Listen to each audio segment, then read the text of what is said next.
Okay, well, welcome back to the summit. I want to introduce Antonette Taylor. She's with Keller Williams in the Windy City, Chicago. Hi, Mario. Yeah, how's it going? It's good to talk to you today. We had a little bit of scheduling stuff to get together, so I'm so happy we finally get to talk. Yes, me too. I am thankful that you allowed the scheduling to work. So thank you. Well, I think you had a closing today or later I today. did. I did my last closing for the year, and I'm excited. I worked hard on this one. Well, congratulations. Whenever we have a closing, it's always good. Yes, it is. Definitely. So as we talked about before, we're just going to have a conversation. You're going to give me 3 tips on how to help my business as a realtor. And then we'll go through the tips like we're having a cup of coffee. At the end, I do have a bonus question, very easy. Okay. And so we'll go through that. So I'll kind of let you roll with it. And so go ahead. Well, the first tip that I would give realtors, I've been doing this for 14 years, and what I have found for myself as a working mom, it's really important for me to define what success means to me in real estate. You know, this is such a self-driven profession. It requires self-motivation, self-discipline, and you have to have self-accountability. I don't care what anybody says. I mean, I'm with a wonderful company, Keller Williams, that provides a lot of education-based training. They have team meetings where they show videos of, motivational, inspiring type videos. But at the end of the day, you have to be somebody that is self-driven to sustain yourself in this profession. I mean, we're 100% commission-based, self-generated income. So what I have found that helps me sustain myself and grow in this business is to define or redefine. Our lives change daily, monthly, yearly. So I define success, or I've redefined it for myself, not just on the number side of things, because obviously you have to have some financial projections to, contribute to your household, but also the emotional gratification. So for me, I've done this profession because I love helping people, but it also emotionally allows me to raise my children and keep them in a faith-based education. So that gratification, that emotional gratification, is what motivates me, because life will weigh you down. So in order to find that self-motivation to keep us going in this difficult business, that's what works for me. So that's a big tip, because your life's going to change. So it's not just about making so many thousands of dollars a year. It's what is that going to bring you? How's it going to affect your life? How's it going to impact your happiness? So that's what I have found works for me, and I think that's just a basic life lesson to add to the real estate business. Yeah, I think that's good. And it's interesting you talk about motivation. So where do you get your motivation? Where does motivation come from? Well, that's the thing, Mario. in addition to doing real estate, I've been doing real estate for 14 years, but in the past few years, I've been pursuing what I am most passionate about in this world, and that's inspirational speaking, and I'm a certified life coach as well. And it's hard because a lot of people struggle with self-motivation, and yes, you definitely need others. I mean, I wouldn't be a coach if people didn't hire me. I wouldn't have a job, or I wouldn't have the ability to earn an income doing that or speaking.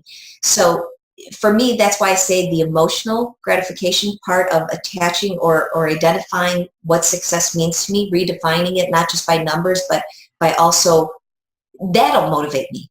When I keep a compliment file, which I think is a great idea. Someone shared with me during my first talk ever. And so now I've inherited that practice. I have a compliment file, not just for compliments I receive in my professional life, compliments I receive for my children, from teachers or from anyone. And, when I resort back to that, that's a reminder of why am I doing what I'm doing. So when you talk about how do you get motivation, sometimes it's just refreshing yourself as to the acknowledgments that you've gotten, the validation, the praise that people have given you, that can fuel you back up and keep you going. Yeah, that's kind of interesting. So this compliment file, so it's something you keep in an email, a Word doc, or Well, talk a little bit about that. I'm kind of old school. I still do have a paper file. So I know I got to get up with the times and do more electronic and store it probably in my computer. But I kind of like the personal thing. It's like cards. I got to tell you a quick little funny story. I went to mail an actual physical birthday card to a friend that we consider a family member, and the mailman was at the mailbox, and I said, oh, can I just get this one in? It's a birthday card. And he said, how sweet is that? We've lost that touch, that personal touch. Everything's email, text, all computer, digital. So yeah, I guess to answer your question, I do have the actual literal file. And I look at the notes, whether they've been emails or cards I've received, different things that I've printed or kept that were given to me with great messages. Well, that's great. Okay. Well, that's good. Okay. So that's your tip number 1. Yes. Go ahead then. Well, and my tip number 2 is branding. I think branding is so important, and this is where I want to give you credit, Mario. Your book, The Honest Real Estate Agent, I love the title. I know you did research to kind of get to that title, and you had so many different options, and it was more what the public shared with you, what they were looking for in an agent. That is so important. I think a lot of us, and I've been guilty in the past, which is why I can preach this, but we forget our brand. We forget, what's the image we want people to have of us, and sometimes we just associate ourselves with a bigger brand, example, Keller Williams. I've attached myself to that brand because I believe in what they believe in. And that's the point of branding. If you haven't, or if you've branded yourself and life has changed you, then rebrand yourself. I've done that through the years. I've continually redefined things for myself, rebranded myself based on what's going on in my life now. And I know why I do what I do. That is critical, because people could find 1,001 agents, but they're going to pick you because of why you do what you do, not because of what you do. Agents, the basic skills we can all share. It's a commonality between us, but it's you personally, what you offer. So I do appreciate your book and The Honest Real Estate Agent, because I attribute that to myself. I am the type of agent that when people walk away, they feel like they were treated like a family member, like a close friend, even if they were a complete stranger when I met them. So that's part of my branding, the personal touch. Yeah, well, thank you, for your comments on my book. So you said something there that was kind of interesting. You talked about, your branding and communicating your message about why you do what you do. Mm-hmm. So how do you communicate that message? Is it just when you're meeting your customers? Do you do it through social media, through blogs, through video? How do you communicate that? Well, I do it actually all of the ways that you just described. People know when I'm working with my clients, I'm doing more than just being their agent. I'm being honest, like you said in the book, even if it means that I'm going to lose a possible commission for the time being, and it might require months further before I see the fruition of all my labor and my time that was invested. I'll be honest and tell somebody that I don't think this is the right, it's about helping people be their best selves. It's not just about, and buying a home is the biggest investment that most people make in their lives. And if you make the wrong purchase, just think about how that affects your life, how it affects your relationship. It affects everything in a major way. So I guess to answer your question, yes, how do I share my brand? People know upfront what they're getting with me. You're getting more than an agent. You're going to get somebody that I will bring in my coaching skills. So they're kind of lucky because I do have a dual profession and I'm able to contribute that. And so when they're struggling to make a decision that's life-altering, I can bring that part of what I do for a living into it. And there's no charge. It's part of just being their agent, because we're benefiting from that part of our livelihood, our income. So they get so much more, and I think that's how I brand myself, sharing that upfront. Well, that's great. Yeah, I was kind of laughing to myself there when you talk about helping people make decisions, because I know in real estate it is kind of emotional and it is hard for them to make decisions. So having those coaching skills, and I always say, you don't make decisions for your customers, so you can help them make the decision that they want to make. Well, coaching is about asking people some questions that they either haven't asked themselves. We're all busy. We're all consumed, whether you're raising a family, whether you're working excessive hours. So I'll ask questions that are thought-provoking, that challenge themselves, that sometimes they're just either too preoccupied or exhausted to ask themselves. So that's how I'm incorporating that. And I think, I can't speak for all agents. I don't know how far people take their getting to know what their clients' needs, wants are, versus just hearing what they ask for and really matching what's right for them. And sometimes, I've worked with a lot of couples where there's differences. And this is where my skills really help me. I have found that, the husband will want one thing, or he'll have a top 3 list of what's most important to him, and the wife will have a top 3 of what's most important to her. How do you mesh the two together?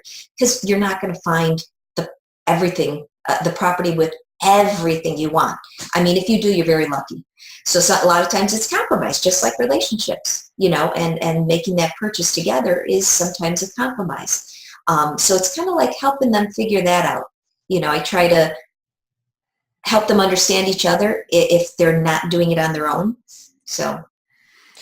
Yeah, no, that's good. And it's, again, I'm laughing when you talk about couples talking it over. And, I always say when they start getting into it with me, in front of me, I say, hey, you guys can talk, after the showings, talk amongst yourselves. And I do. I give them space and I give them, but sometimes, a question needs to be asked. And that's where I think I'm a little bit bold with my approach. And that's what distinguishes me. And that's what makes my brand who I am.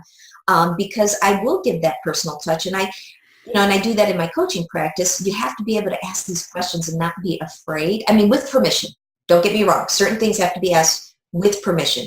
But a lot of times I'll just go right to it. And it kind of, I guess, surprises them in a good way to question themselves. So yeah, it's a touchy. I get what you're saying. It's really a delicate issue.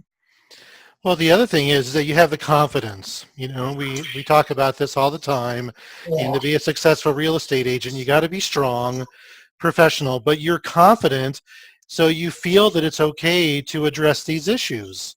Well, the thing is, Mario, I'm so glad you brought up confidence, because you get that confidence when you treat people the way you want to be treated. I think sometimes the most basic people skills that others lack in any profession are the people skills, the people side of the skills. You have to get to know people, and just by getting to know yourself, you'd be amazed at how many people are not living in awareness. They're not living in presence. They're just preoccupied. They're doing the daily routine. They're losing sight of things that are really meaningful to them, because we live by this rigid schedule, just getting things done, accomplishing, and you lose sight of other things that are most important. So that's where I stay connected with myself. I live in awareness and presence, and that's how I'm able to understand people, and that gives me the confidence to go in with the bold question, because I'm treating them as if I would treat myself. Great. Well, that's really good. Okay, so is that it for tip number 2? Yes. So let's go ahead to your next tip then. So for tip number 3, I have to suggest that I guess my greatest insight would be developing relationships, which I think we all know, but I mean a relationship. Here's one thing that I do pride myself. 14 years in the business, I've got to tell you, I have made more friendships out of clients that I met for the first time, complete strangers. And you have to be selective, obviously.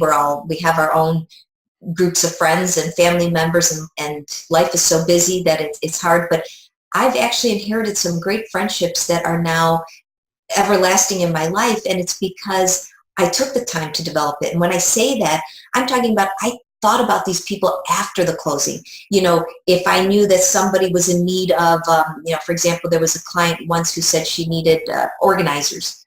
And, this was like years later. And I said, I just came across this company, and how are you doing? And, just keeping in touch and thinking about people and hearing specific things that are important to them, or that they need, or that they're looking for, and offering that information, not just because you want something in return. I mean, the business transaction was already done and over with, but that's how you develop the relationship, the friendship, the ongoing respect and consideration of one another. Whether you see each other actively or inactively, when you do see each other, there's a level of respect, and then referrals come from that, and people think of you because they appreciate who you are.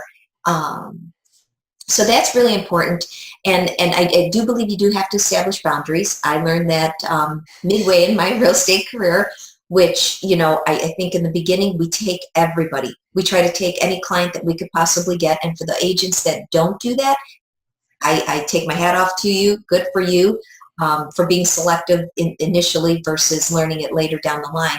But you do have to establish boundaries. As you know, Mario, we're in a profession where people will constantly reach out to us morning, noon, and night, and forget that we have families, forget that we have lives, forget that we have to take care of ourselves.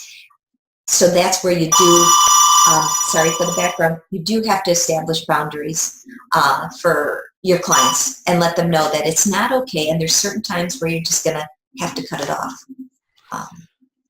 So when you were talking earlier about, building relationships and you're close to a lot of your customers, Mm-hmm. so is that something that you feel was a learned skill, or is that just kind of innate to who you are?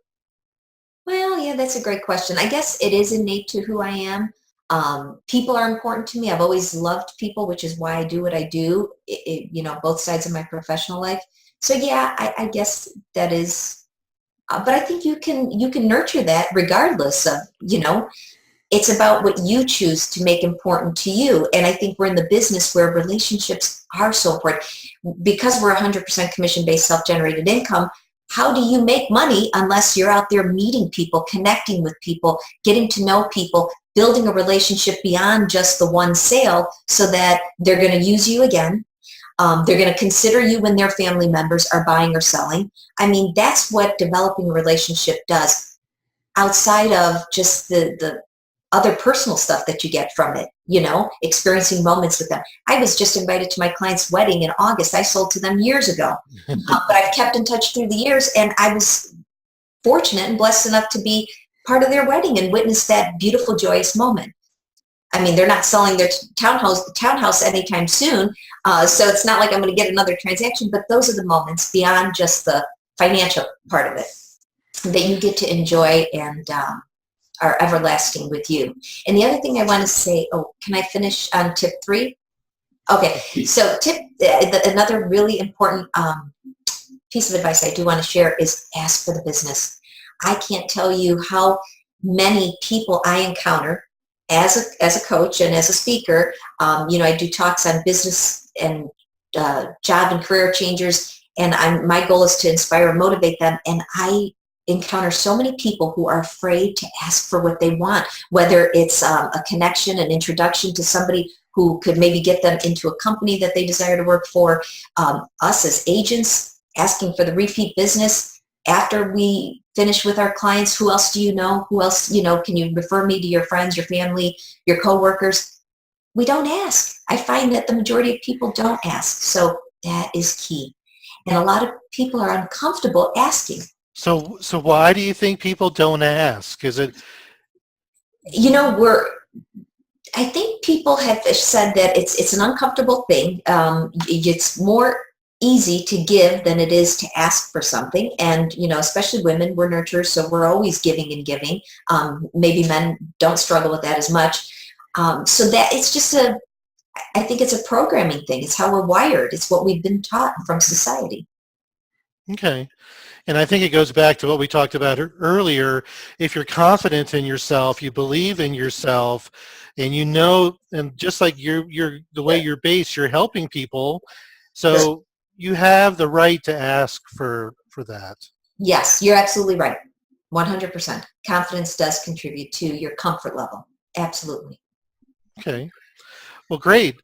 So those are 3 good tips. I want to talk a little bit about what you're doing, because it's interesting. I met Antonette we have a common friend, and we can mention her, Tammy Palmer.